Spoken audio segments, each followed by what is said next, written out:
ini pasar. Jadi sebenarnya potensial bisa tumbuh lebih banyak lagi. Nah, inilah pentingnya kita harus baik eksekutif, legislatif membantu untuk memastikan juga bahwa mereka terfasilitasi dengan pelatihan, kemudian kemudahan-kemudahan misalnya permodalan dan sebagainya. Dan itu juga sudah dilakukan oleh dinas terkait.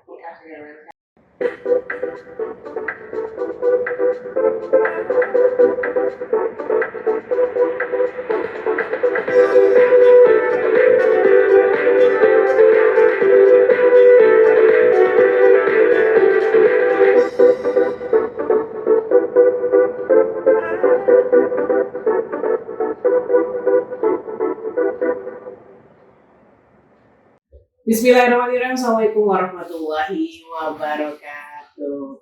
Kita kembali dalam Parliamentary Podcast bersama Bekasi Media. Bersama saya Yola Damayanti, dan hari ini lagi-lagi tamu saya perempuan ya. Dan alhamdulillah ini kayaknya baru pertama kali saya ketemu, belum pernah ketemu sama sekali sama Ibu Evi Mafriningsianti. Namanya nggak biasa. Kita sapa dulu beliau. Assalamualaikum Evi. Waalaikumsalam, Mbak. Aslinya mana sih? Jawa. Ini Mafriningsianti. Jarang-jarang ada orang namanya itu. Itu artinya apa? Memang harus spesifik ya. Tidak umumnya.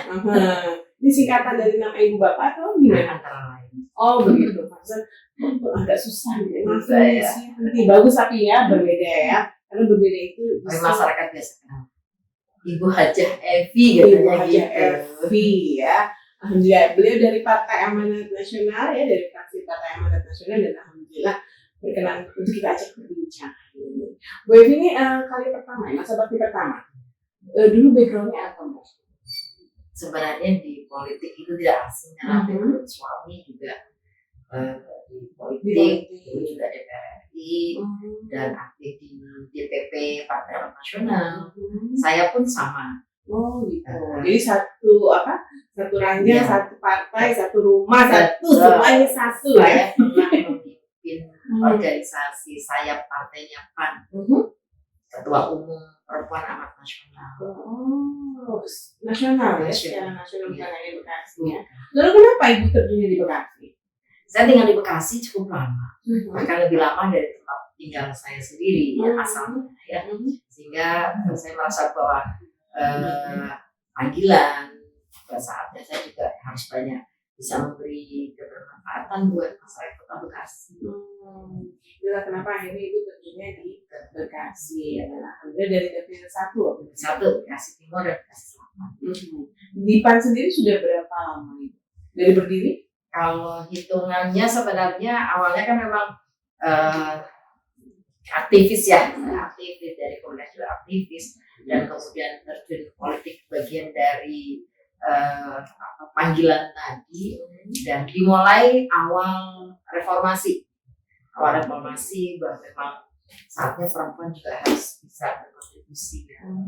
Kita kan tahu pada saat reformasi bagaimana peran demokrasi itu tersumbat dan euforia masyarakat ketika Presiden Soeharto saat itu siap untuk digantikan oleh wakilnya, dan itulah momentum yang dibawa oleh partai saat itu, yang digawangi oleh Pak Amin Rais, berdirinya Partai Amanat Nasional ini membawa perubahan, sehingga suami aktif, dan kemudian ya karena setiap hari juga ngobrolnya di meja makan di mana aja, ngobrolinnya antara lain politik, akhirnya diberi kesempatan untuk dan diizinkan tentu sama suami untuk lebih aktifnya. Nah, anak-anak juga sekarang sudah besar, sehingga pada saat saya minta izin untuk nyalek ya diizinkan.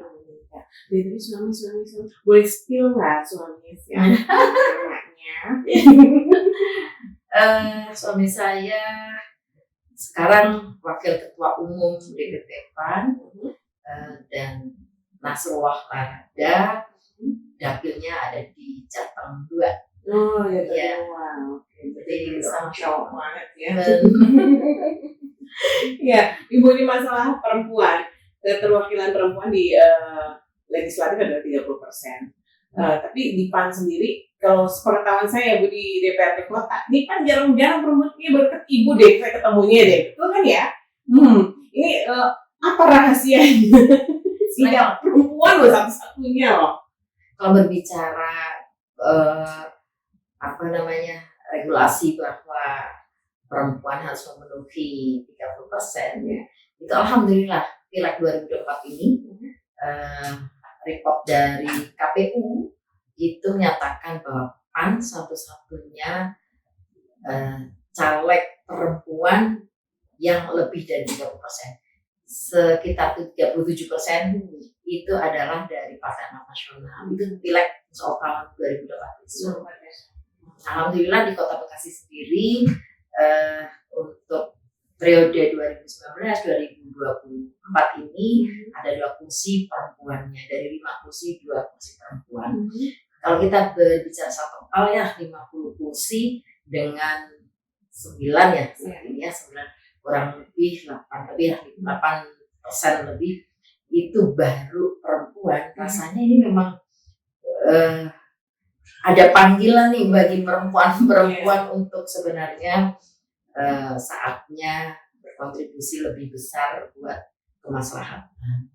Dan saya pikir saya secara pribadi juga karena sudah meniatkan diri terjun di politik dan insya Allah mudah-mudahan juga bisa memberikan kebermanfaatan buat masyarakat Kota Bekasi khususnya di dapil saya. Ya saya berusaha untuk belajar memantaskan diri agar bisa lebih maksimal dalam mengemban amanah. Jadi satu-satunya perempuan dan baru pertama kali langsung jadi ketua fraksi. Saya tadi mulai kemana aja perempuan-perempuan, tapi ternyata tahun ini 37%, insya Allah ya. Ibu ngajak teman-teman yang lain? Oh pasti. Biar ada temennya nggak sendiri di para lelaki ini ya. Minimal kalau di pencalekan di Kota Bekasi sendiri sudah terpenuhi 30% perempuan. Memang gampang susah ya, artinya kalau perempuan aktif di politik itu kan faktor X-nya banyak. Izin dari keluarga itu pasti meliputi suami, ya orang tua, anak dan sebagainya. Dan kepentingan perempuan itu kan lebih ini ya Mbak ya, lebih kompleks gitu ya. Iya. Ini Artinya keluarga itu ketika mengizinkan ya harus juga mengikhlaskan sebagian waktu istri, ibunya, ya anaknya itu yang sebagian besar juga untuk banyak orang jarang di rumah, jarang dimasakin, apalagi anak nggak usah dijemput, jangan minta dijemput ya. Masak ya. Kalau pas lagi kumpul di rumah, sebelum saya keluar rumah, saya pastikan di rumah ada selesai. Domestik itu pasti. Itu udah naluri lah ya, kalau perempuan itu pasti urusan domestik ya harus diprioritaskan. Jadi nggak mesti harus berkegiatan di luar, tapi masak dan segala macam urusan domestik dilupakan enggak ya? Itu memang masalah perempuan untuk jadi terjun di dunia politik itu memang nggak mudah ya. Bagaimana cara ibu meyakinkan pemilih ibu agar memilih ibu yang perempuan ini yang tetapi ini kayaknya pemilih perempuan kan nanti begini. Itu apa yang bisa meyakinkan konstituen ibu? Kayaknya yang paham persoalan perempuan kita. Coba tanya nih sama Mas Bajaj, paham nggak bahwa perempuan itu punya kepentingan yang sangat khas yang mungkin laki-laki itu tidak mampu memperjuangkan haknya, urusan dari cuti melahirkan atau cuti haid dan sebagainya itu kan harus kita perjuangkan. Dan oleh karena itu saya berjuang untuk itu. Ada beberapa perda yang sudah kita paripurnakan terkait dengan pemberdayaan perempuan dan anak, dan kemudian juga ada perda terkait dengan ketenagakerjaan, khususnya di perdanya melindungi hak-hak perempuan sebagai pekerja. Inilah yang saya bersyukur bahwa saya masuk dalam kasus ini karena saya juga secara pribadi ingin memperjuangkan kepentingan perempuan di dalam. Baik, tadi bagaimana meyakinkan para konstituen ibu biar memilih perempuan dulu melakukan apa sehingga mereka akhirnya mau pilih ibu gitu? Ya pilihlah perempuan yang memahami kepentingan perempuan. Perempuan pilih perempuan. Betul, perempuan harus pilih perempuan karena perempuan adalah yang memahami kepentingan yang memahami kepentingan kita ya kita sendiri. Iya. Yang memperjuangkan siapa ya kita para perempuan. Jadi ibu, mbak-mbak, adik-adik semua perempuan khususnya di Kota Bekasi dan pasti khususnya Dapil 1 ya. Berharap bahwa ayo kita sama-sama untuk mengawal kepentingan perempuan lewat saya ada di lembaga legislatif dan masyarakat yang memberikan amanah, mudah-mudahan saya bisa mempertanggungjawabkannya. Karena perempuan itu ingin dimengerti dan yang mengerti perempuan anak. Itu kalau kita kumpul-kumpul pasti itu ya satu circle, dress code sama ini perempuan ya. Ibu berbicara politik kan, kalau ibu memang ada suami ya yang juga mendukung dan juga terjun dalam dunia politik nih. Pak Nasrullah ternyata bisa diajak ngobrol sama ini. Kalau misalkan sama ini ibu sudah menjabat di anggota legislatif DPRD sendiri, kalau misalnya mau ikut pansus atau apa, ada juga mungkin konsultasi sama Bapak? Ada beberapa yang kadang kita diskusikan, tapi nggak selalu juga. Kalau sudah paling di depan TV ya, karena kita ngobrolnya apalagi berita-berita di TV kan pasti siwar-siwar sekarang, apalagi tahun politik, itu pasti banyak hal yang kita diskusikan, termasuk misalnya perkembangan saat pembahasan apa di sini. Biasanya saya juga banyak ngobrol.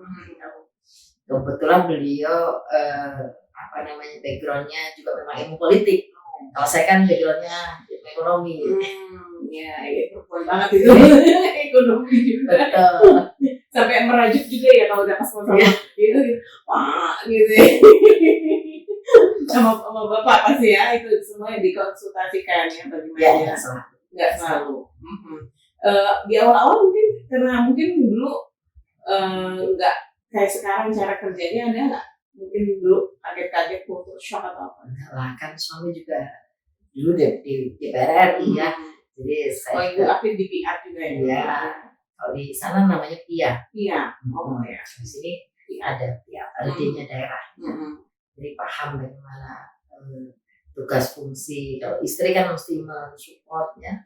Ya kalau di sini ya berjalan aja Mbak, berjalan sesuai ini. Tapi saya berharap ke teman-teman, kadang kalau pas teman-teman perempuan ya, yang kita punya grup ladies namanya ladies DPRD Bekasi. Jadi kadang kita berbicara banyak hal, baik tentang keperempuanan atau hal-hal yang terkait dengan tugas-tugas kita di rumah ya, karena ngobrolnya lebih enak nih dengan perempuan-perempuan. Beda partai ya. Beda partai, sehingga harapan kita juga semuanya sama, berharap bahwa 2024-2029 nanti akan bertambah ini member dari grup ladiesnya gitu. Sekarang ada berapa? 9, karena Bu Eni kan PAW kemarin, sebelumnya ada 8. Bu Eni yes. Iya. Jadi udah jadi 9. Di rumah jarang-jarang Bu ya. Namanya perempuan kering banget di DPR sekarang, alhamdulillah 9 ya. Iya, karena memang saya mengikuti Bu dari beberapa tahun ke belakang, perempuan itu memang sekali di DPR sekarang, senang banget gitu ya, udah banyak perempuannya. Nah ini kalau saya nggak tahu budayanya apa dari awal sampai akhir Ibu ada di satu komisi atau rolling? Sebenarnya rolling, tapi sekali lagi ada beberapa kebijakan yang secara organisatoris ada di partai, sehingga kita biasanya mengikuti dari apa yang memang sudah diputuskan di partai. Jadi sekarang Ibu ada di komisi 4. Komisi dari awal saya di komisi 4. Dari awal memang komisi 4. Kenapa Ibu harus pilih? Saya terserah di mana saja. Gitu. Secara prinsip namanya anggota dewan, leading sektornya harusnya apa saja. Artinya kan kadang masyarakat nggak tahu kita ada di apa tupoksi yang mana, tapi harapan masyarakat itu semua masalah yang ada di masyarakat kita seolah-olah seperti dewa mampu menyelesaikan, tapi saya berusaha maksimal. Apapun artinya begini, ya saya harus paham juga, dan alhamdulillah saya juga di badan anggaran, sehingga memastikan juga aspirasi semua masyarakat itu tidak hanya berhenti di perencanaan. Kalau hanya masuk di sistem perencanaan saja, tidak masuk di sistem penganggaran, ya wassalam. Inilah pentingnya anggota dewan untuk memastikan bahwa aspirasi dari lingkungan itu bisa direalisasikan. Untuk itu harus masuk di penganggaran. Kalau nggak masuk di penganggaran, tidak dianggarkan, bisa. Pas lagi ekonomi, ekonomi pasti ngomongnya tentang teliti banget tuh, apalagi perempuan ya Bu ya, lo buang belanja kurang ini bisa ini bener-bener di 1.000 aja gitu. bisa terdeteksi ya. Dan apa namanya, Komisi 4 ini kalau selama Ibu menjalani sudah 4 tahun berarti kan, ini apa yang paling menantang, yang kayaknya susah atau mungkin jadi tantangan tersendiri? Kalau Komisi 4 itu leading sektornya ada Dinas Kesehatan, Pendidikan, kemudian Ketenagakerjaan, Perempuan dan Anak, Pemberdayaan Perempuan dan Anak, Pemuda dan Olahraga. Jadi Tampang juga ya? Tampang ada di Komisi 3P ya. Dan komisi ini yang tupoksinya terkait dengan kebutuhan layanan dasar. 2 penting ini kesehatan dan pendidikan. Inilah seringkali yang bergejolak di masyarakat itu kan 2 bidang ini ya. Sehingga yang namanya demo itu seringnya kan pasti ke kita di komisi itu ada ajaran baru ya. Tapi inilah tantangan bahwa kita pastikan di Komisi 4 sebagai tupoksi kita sebagai anggota dewan mengawasi jalannya termasuk di anggaran ya, memastikan misalnya bahwa anggaran pendidikan itu minimal 20% dari APBD harus dialokasikan untuk pendidikan. Kita pastikan 1,6 triliun dari APBD itu dipergunakan untuk pendidikan, termasuk sarana prasarana, unit sekolah baru misalnya, fasilitas, mebel dan sebagainya. Termasuk di dalamnya adalah subsidi untuk masyarakat tidak mampu. Demikian juga untuk kesehatan. UHC Kota Bekasi sekarang sudah lebih dari 100%.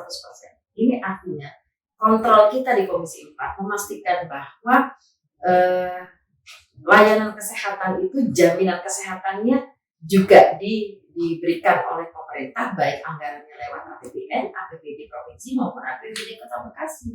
Kita pastikan juga di Komisi 4 pada saat RDP baik dengan Dinas Kesehatan maupun dengan Dinas Pendidikan memastikan bahwa memang benar-benar ini tidak hanya di atas kertas bahwa UHC-nya sudah 100%, tapi betul-betul masyarakatnya merasakan ada jaminan kesehatan bagi masyarakat. Jadi jangan sampai ada masyarakat yang sakit masuk rumah sakit sampai tidak dilayani oleh rumah sakit. Sekarang insya Allah sistemnya sudah automatically bagi masyarakat Kota Bekasi yang sakit dan masuk rumah sakit misalnya ke RSUD itu sudah akan terintegrasi langsung dengan BPJS. Artinya tetap akan dilayani dengan jaminan kesehatan dari pemerintah.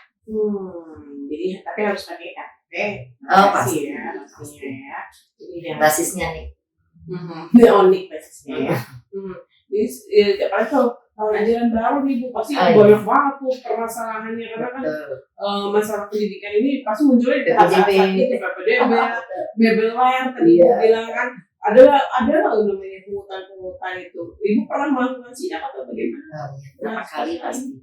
PPDB itu kan ada proses kita evaluasi juga. Beberapa waktu lalu kita juga menemukan hal-hal terkait dengan titik koordinat misalnya. Ini hampir setiap tahun karena ini kan rutinitas kerja Dinas Pendidikan ya untuk menyelenggarakan PPDB. Tapi kita pastikan bahwa setiap tahun meskipun ada temuan-temuan tetap akan kita pantau agar bisa diminimalisir. Ya, tahun 2023 kemarin kan PPDB sistemnya sudah dibuat sendiri oleh dibantu bekerja sama dengan Kominfo. Kalau dulu kan ada vendor ya, vendor yang buat.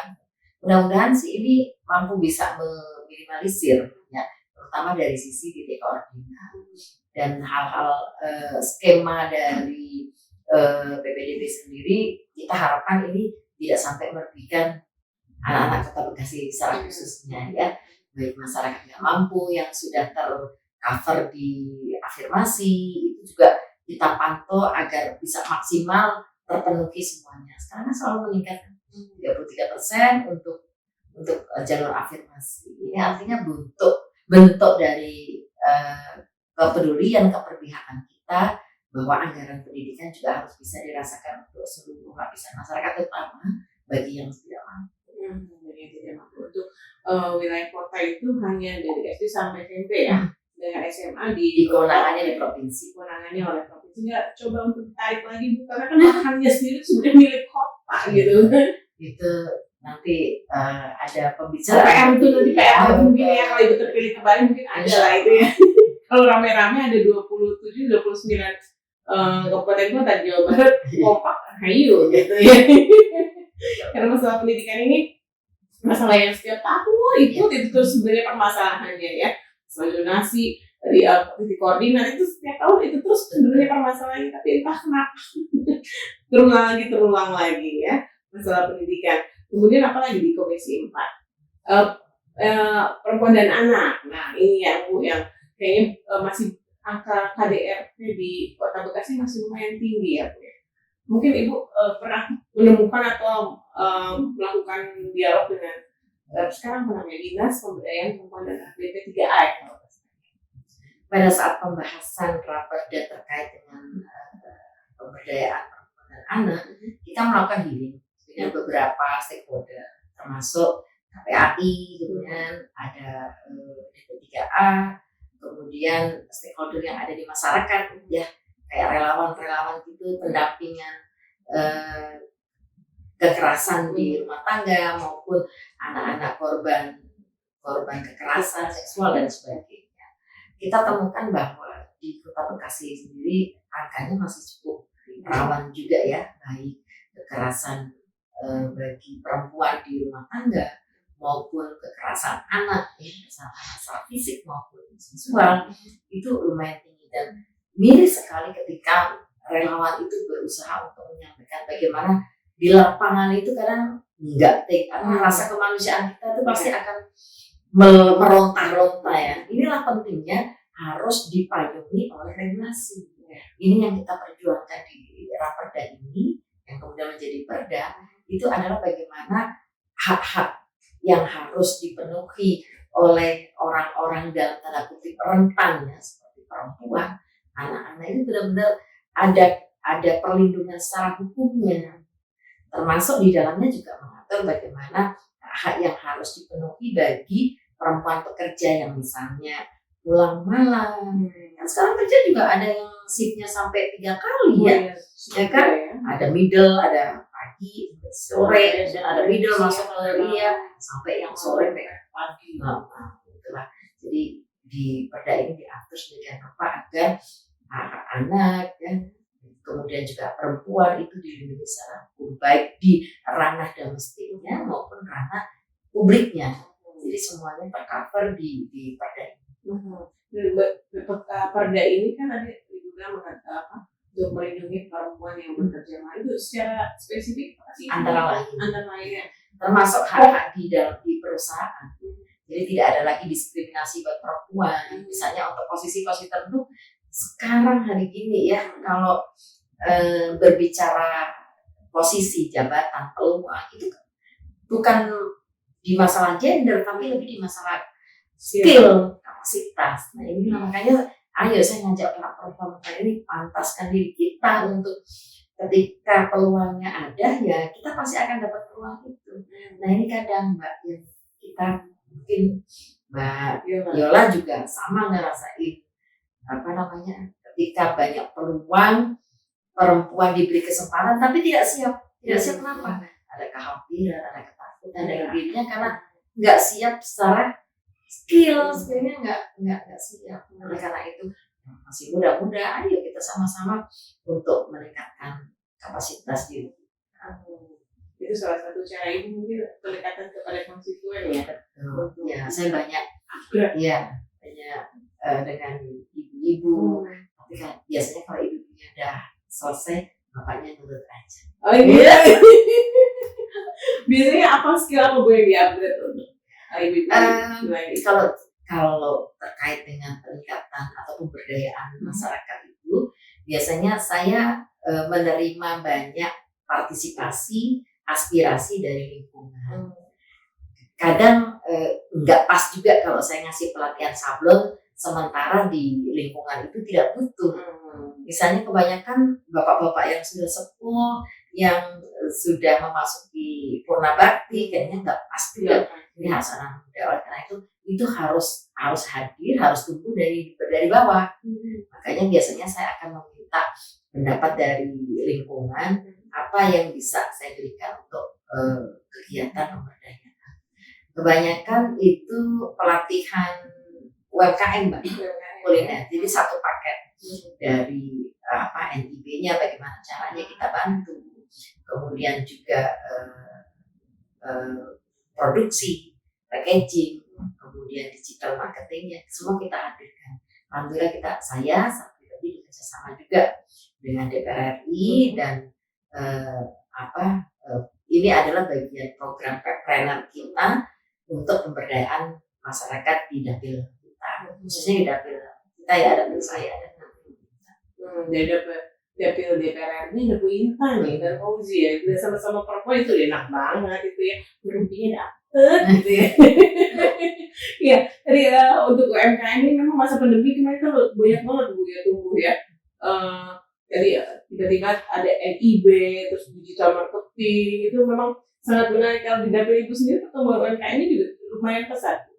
Kalau dari 250.000 UMKM di Kota Bekasi, 250.000, dan kita appreciate pemerintah, terutama Dinas UMKM dan Koperasi itu banyak melakukan terobosan-terobosan juga, memberi kesempatan juga kepada para UMKM untuk mengikuti banyak kegiatan bazar-bazar agar bisa memasarkan produknya.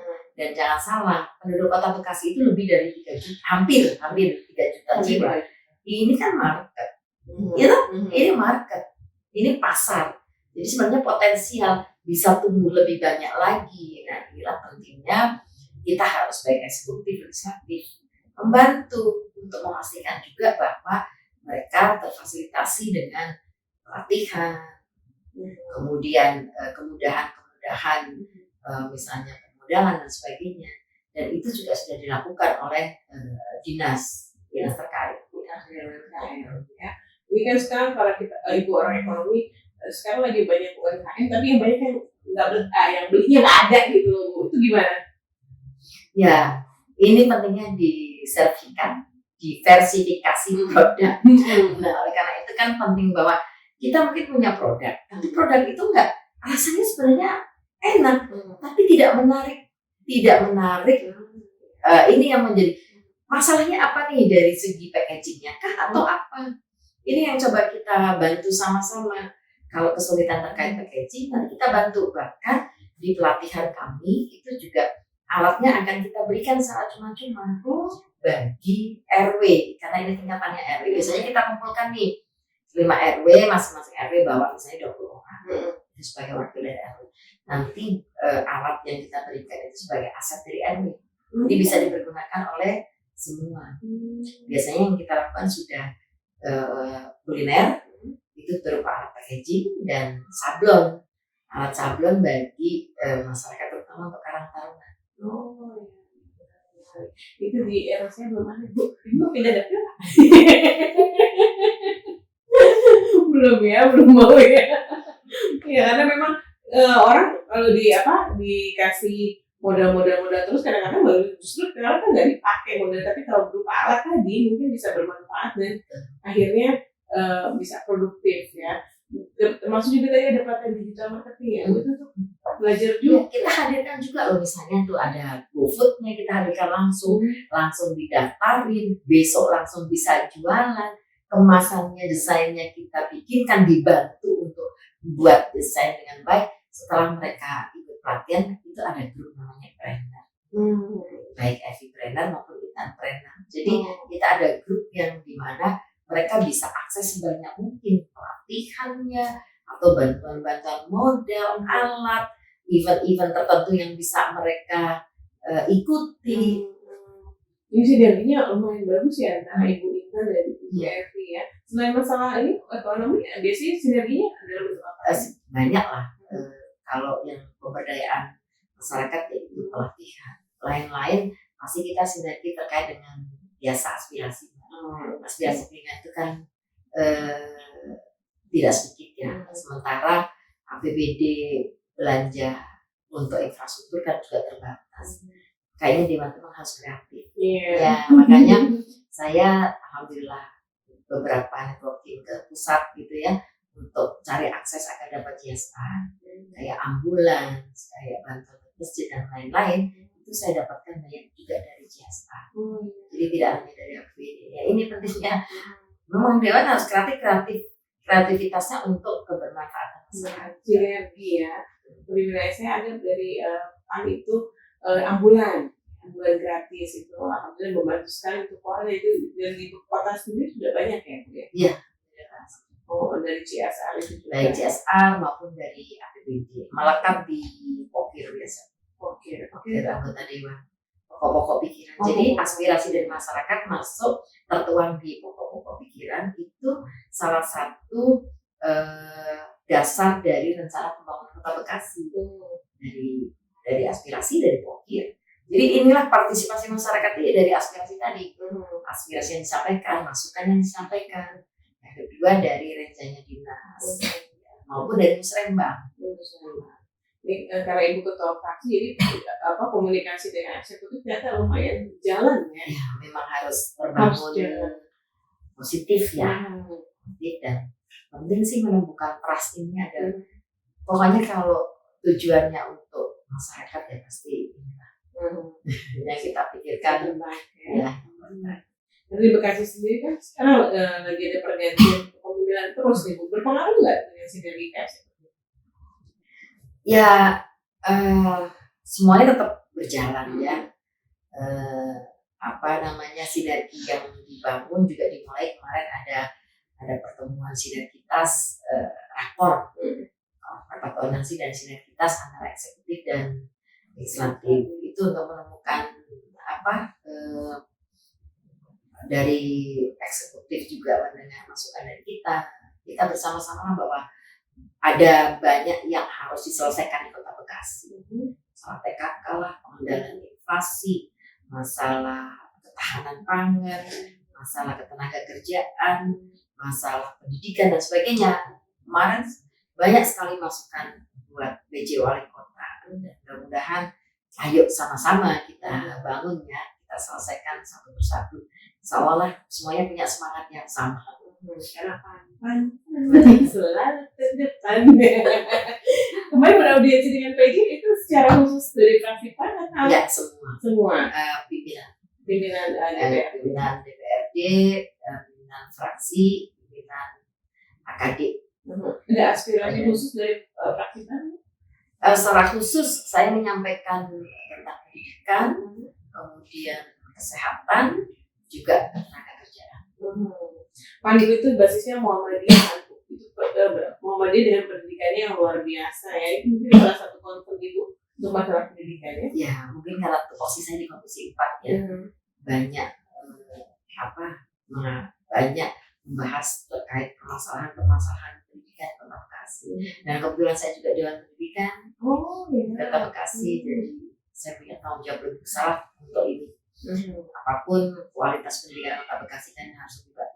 Ya, harus lebih baik. Jadi saya sudah berbicara dengan dewan-dewan yang lain masalah sekolah yang dijadikan satu di merger itu. Kemarin kan juga ada PR gitu, bukan sekolah yang di merger itu akhirnya dananya dibekukan sekolah induk ya itu, sehingga sekolah induk menerima murid-murid sampai tidak ada dananya gitu. Karena kan itu lumayan, orangnya nggak cuma sedikit gitu loh Bu. Ini kalau Ibu sendiri melihat ini bagaimana? Masalah merger sekolah saya pernah juga agak viralkan dalam tanda kutip, saya sempat videokan karena saya menemukan beberapa kasus terkait dengan merger sekolah itu mandek di tempat, artinya nggak selesai. Sisi lain sekolah yang akan di merger sudah tidak lagi menerima siswa baru, tapi belum juga dia bergabung dengan sekolah yang merger.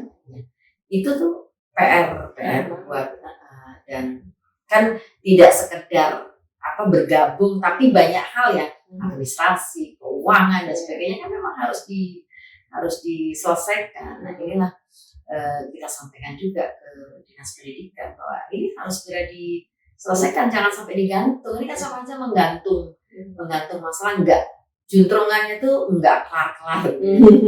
Ya mudah-mudahan nanti bertahap kita selalu push juga ke Dinas Pendidikan agar satu persatu masalah-masalah seperti ini harus segera rampung. Dan tahun ini sudah mulai itu sudah mulai bergabung. Walaupun tadi dana bosnya itu banyak yang dibekukan sehingga secara teknis mungkin ini pengaturan administrasi itu kan bertahap ya. Bertahap pengertiannya setelah dibukukan kemudian kan baru di semuanya ada tahapannya. Saya yakin ya mereka pasti mengikuti prosedur. Walaupun sebenarnya udah berapa tahun ini ya, tadinya nggak sesuai. Nah, itu ya ada beberapa masukan yang mungkin nanti kita push kembali. Itu masalah pendidikan yang lumayan kompleks di Kota Bekasi karena kayak saya bilang kita kayak di Jepang ya Bu ya, di sekolah kayak ditutup gitu ya, nggak ditutup sih, di merger ya karena kekurangan murid dan akhirnya banyak dari karena perbatasan dengan kabupaten jadi banyak yang kabupaten. Dan berbicara tentang berbatasan Bu, karena Ibu juga tadi pemberdayaan perempuan dan anak, ini banyak kasus-kasus KDRT, kemudian anak-anak sekolah yang tadi banyak yang akhirnya di merger, itu kan kebanyakan muridnya dari kabupaten, kemudian kasus KDRT juga sebenarnya banyak dari kabupaten yang akhirnya ke kota. Itu mungkin ada perbincangan khusus mengenai masalah ini Bu? Soalnya kan kita berada di, artinya wilayah kita sebenarnya dulu kan juga menyatu dengan kabupaten ya, nempel banget. Orang taunya Bekasi satu, Bekasi ada dua kabupaten dan kota. Dan saya pikir setiap wilayah baik Kota Bekasi maupun kabupaten punya regulasi masing-masing. Jadi sama halnya seperti Tirta Patriot yang sekarang mudah-mudahan segera mengakuisisi dan mudah-mudahan segera selesai ya. Itu kan dalam pengertian bisa lebih memaksimalkan pelayanan air kepada masyarakat. Ya sama halnya kalau misalnya masalah yang muncul datang dari orang kabupaten di Kota Bekasi, kita juga tidak bisa menutup mata. Kalau berbicara soal kemanusiaan, kita nggak akan melihat dia asalnya dari mana, ya kan?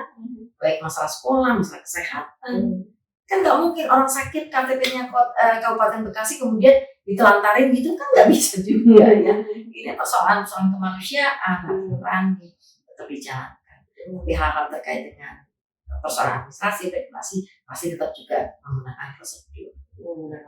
Ya betul. Karena memang waktu itu saya pernah di acaranya DP3A tadi, itu ternyata banyak yang korban KDRT kabupaten larinya harus ini. Padahal sebenarnya bukan domainnya kami gitu untuk menangani ini, tapi harus ditangani dulu baiknya orang Bekasi ya. Itu berbicara kemanusiaan ya, nggak lihat asal, nggak lihat kulit warna, nggak lihat apa-apun. Yang penting ini dibantu dulu ya, orang Bekasi baik-baik ya. Jadi kalau mau baik-baik ke Bekasi ya.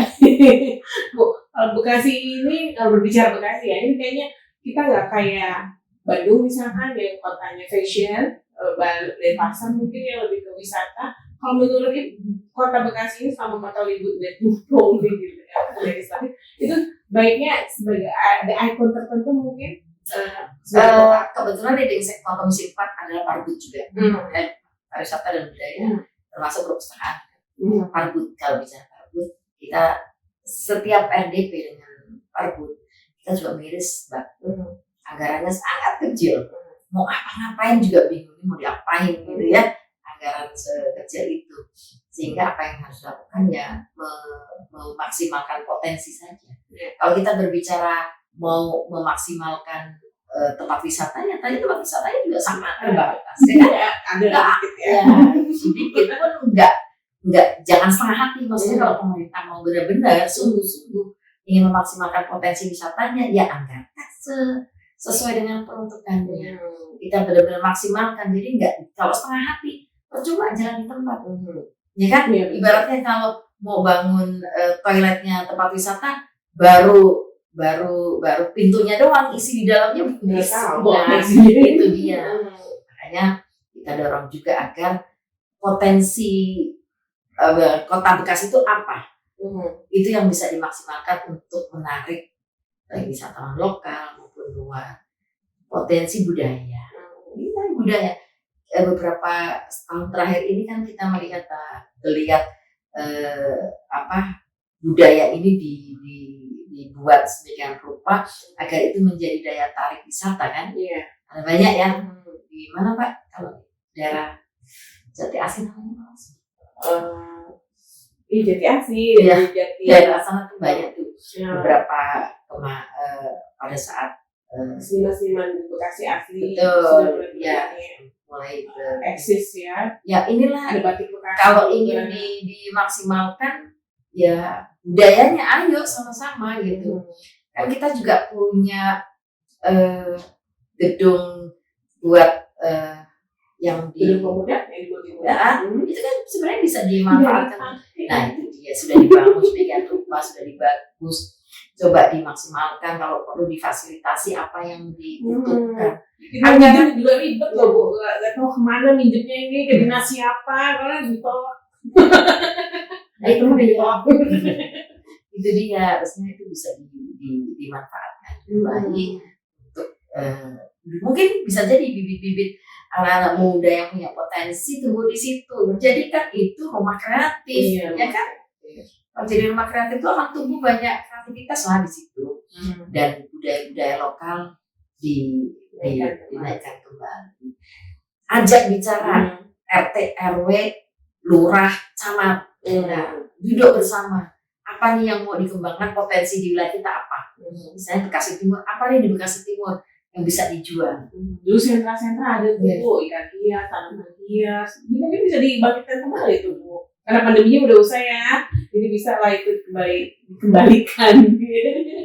Karena kalau tadi Bu bicara tentang gedung pemuda yang di Mojokerto itu sebenarnya mengcopy paste yang ada di Bandung Kreatif Bu ya, itu bagus banget memang Bu, itu di setiap lantai ada buat kreatif bagi anak-anak muda, difasilitasi oleh pemerintahnya. Tapi yang di sini sayang itu makanya jangan setengah hati. Saya coba untuk push kembali ya. Jadi ya itu pemerintah harus sungguh-sungguh nih. Mau sungguh-sungguh nggak sih? Kalau gedungnya dibangun kemudian nggak dimanfaatkan, sayang banget kan? Kalau nggak saya tidak dari provinsi juga, harusnya harus dipertanggungjawabkan ya. Ya, karena memang tadi Parbuk ini ya masalahnya. Kalau tadi iPhone-nya kira-kira apa yang pas untuk kota Bekasi? Apa ya? Bingung kita juga. Dulu zaman masih ramai-ramai Bekasi. Kita punya pahlawan. Pahlawan Kiai Nur Ali. Iya. Rasanya sebagai bentuk apresiasi masyarakat Kota Bekasi, para tokoh pahlawan yang hadir, yang tumbuh, yang lahir dari Kota Bekasi, apa kita bikin monumen Kiai Haji Nur Ali. Setuju kan? Kota Patriot, karena apalagi kita Kota Patriot. patriotismenya Kiai Haji Nur Ali dan para gerilyawan Bekasi pada masa itu, kalau kita ngobrol di sejarah ya, Masya Allah itu luar biasa. Kota Patriot. Saya dulu sempat lagi rame-ramenya Bekasi disebut sebagai mana, pernah ngobrol sama siapa sih namanya, itu ahlinya branding kota. Kenapa nggak di Bekasi itu di Jembatan Sumayak kan ada patung selamat datang di Bekasi gitu. Bikin aksesoris yang berkaitan dengan Bekasi tapi planet gitu. Kenapa tadi omelin orang Bekasinya. Kadang kreativitas tuh muncul dari ide-ide yang ada nyelana, tapi nggak apa-apa kalau ini jadi daya tarik, kenapa tidak ya kan? Iya betul, sebenarnya sih nggak apa-apa, cuma banyak nanti yang protes gitu. Enggak juga lah, apalagi kalau nanti kita nunggu responnya, kalau responnya positif lanjutkan. Kita bikin cenderamata gitu dari Bekasi ya, itu karena kalau Bekasi apa oleh-olehnya? Bandeng Rorot. Bandeng Rorot tuh sama kue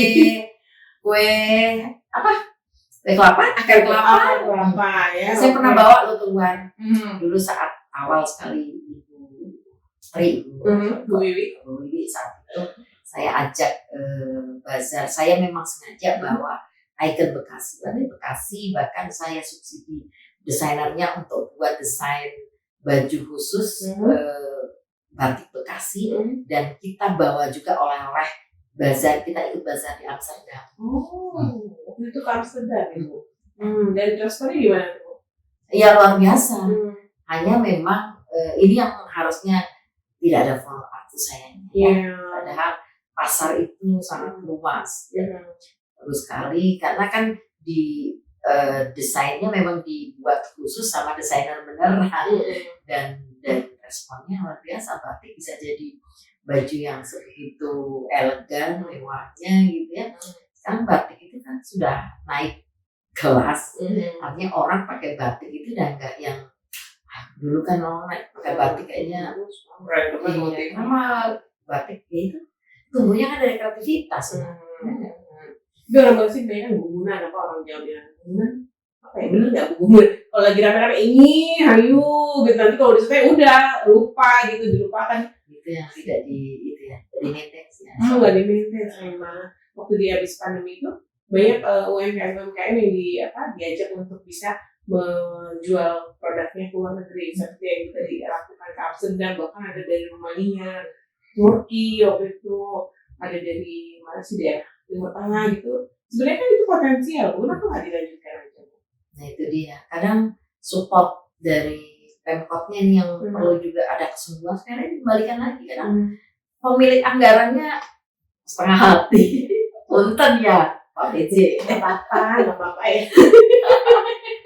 Udah biasa ya Pak PJ. Kita sebenarnya potensialnya banyak, potensi di Bekasi, orang Bekasi keren-keren Bu. Dunia internasional ya. Sampai kemana-mana tuh pasti ada orang Bekasi Bu. Sampai Amsterdam ada kan orang Bekasi. Iya, Bekasi ini benar banyak potensinya. Tinggal Mbak sambil diminum, ya. silakan. Mas, tinggal minta minum Mas. Kantin aja ya. Biru Mas. Pan. Nah, Ibu kan masih ada sisa waktu di 1 tahun ke depan ya Bu ya. Ini apa yang mau dimaksimalkan? Ini sekarang sudah tahun politik, tahun realistis saya untuk melakukan mapping wilayah ya. Jadi ya saya realistis ke basis-basis di mana saya bisa maksimalkan apa yang bisa lebih banyak memberikan kebermanfaatan baik dari segi fisik infrastruktur misalnya maupun yang non infrastruktur. Tentu bentuk kolaborasi dengan masyarakatnya semuanya pasti dimulai dari kepercayaan. Saya kira pasti yang namanya kepercayaan itu tumbuhnya tidak yang ujuk-ujuk tiba-tiba gitu, tapi memang dibangun dengan silaturahmi yang panjang, kemudian juga saling membersamai, saling bersinergi dan mudah-mudahan bisa memberikan kebermanfaatan. Jangan lupa perempuan ya. Perempuan harus menjadi perempuan. Kalau bisa Rasipan perempuan ada 5 gitu ya. Jadi yang laki saya laki lah gitu. Target kita 8 kursi. 8 kursi. Partai Amanat Nasional. 4 perempuan atau? Ya mudah-mudahan bisa 50-50 lah ya. Ya.